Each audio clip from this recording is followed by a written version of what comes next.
Let's talk about the 2 commitments for an operations team. Now, as we wrap up operations training, it's important to understand that before you join your operations team, you need to make 2 commitments.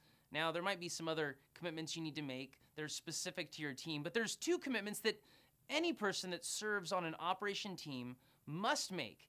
And really, it's good to be aware of these and to know that you're kind of signing off on these as you join your team. The first commitment is do your job. The first commitment is pretty simple. Do the job you're signing up to do. You're committing to join a team. You're committing to serve. You're committing to show up.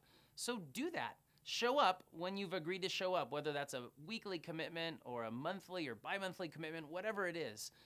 Do the preparation that's required of your ministry, of your job, and participate.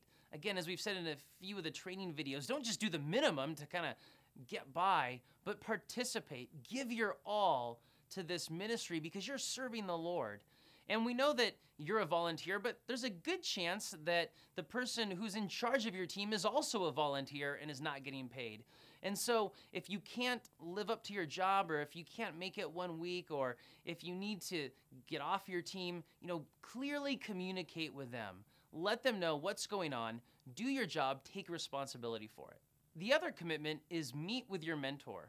Our system depends on a simple system of mentoring. Now, hopefully, you're being brought through this training by a mentor. And so your mentor, you're probably it's a team leader or somebody who's been doing this task for a long time.